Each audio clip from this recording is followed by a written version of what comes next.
Hello. Today we're going to be talking about some VSL hot takes of mine.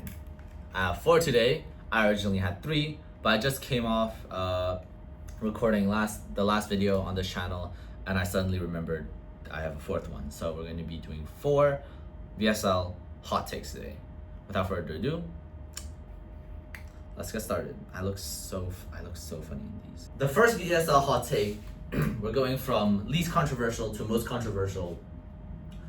VSLs have to be edited, right? So the point of a VSL is that it's mainly focused around the script, and you might be thinking, oh, if it's mainly focused around the script, then you can just fucking do it like a podcast, like it's just an audio, you press play and then you listen to it. The problem is that's not as attention grabbing.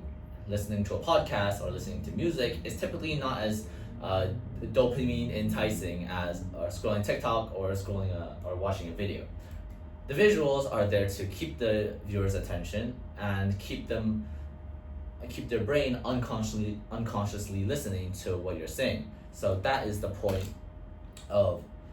that's why a VSL needs to be edited. There has to be good visuals, there has to be good editing, it has to be fast paced. The pacing's kind of based on the script, but the editing has to lean into that pace, get pacing, lean into that structure. And also, this also puts a lot of pressure on me for the VSL, because if I sell VSLs and they don't look good and my VSL has bad editing, then people are not going to buy my VSL. Same for a lot of let's say social media marketing agencies. If you're a social media marketing agency and your VSL has shit editing, then people are not going to trust you to edit their social media because it looks shit, right? So that's just personally what I think. My second take, which is the second least controversial, is that every business could make at least some money from a VSL. Now this is not that controversial because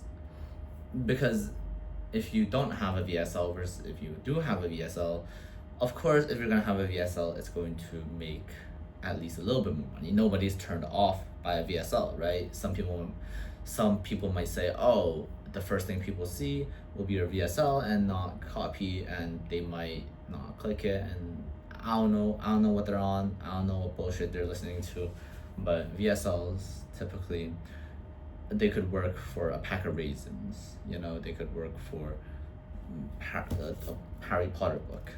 But the reason you don't see a VSL for a fucking Harry Potter book, mind my swearing, sorry, is because it's not worth it. It's not worth the ROI. You're persuading someone to buy a $12 book or like a $1 pack of raisins. So it's not worth it. But in theory, if you could make a VSL for anything, you'd get more sales. My third take and my second most controversial take, this is aiming to be a very short video, so hopefully this will be good for attention, is that live action VSLs are not the best for every business. So I'm going to go more in depth about this because these are when it kind of starts getting out of common sense.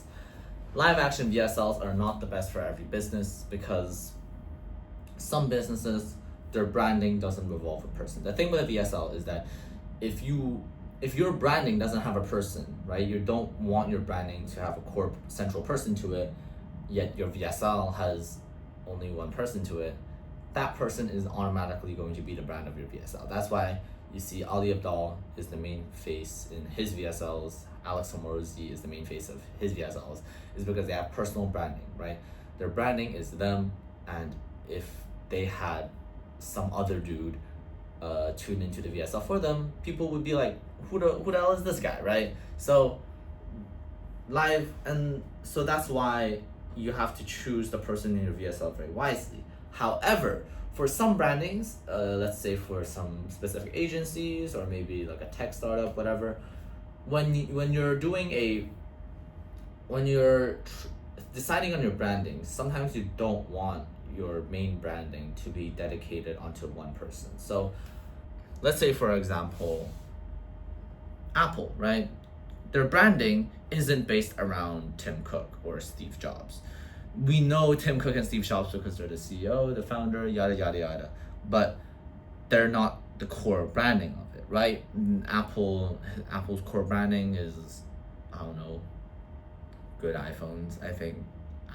I've never really delved deep into their branding, but you get my point. Their branding isn't really centered around one person. Also Starbucks, right? Starbucks, you don't have, their branding is a chill cafe with good drinks where you can just chill, maybe study, whatever.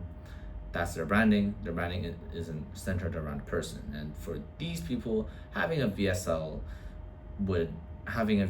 live action VSL would contradict your branding, which would probably be worse than if you didn't have a VSL. So what I think is that live action VSLs are not the way to go for some businesses, and you should have a custom animated VSL or some other type of VSL that doesn't show your face and doesn't put it like in the center of the video, like, hello, today I'm going to sell you my course. Like, that's not a good idea for a lot of businesses.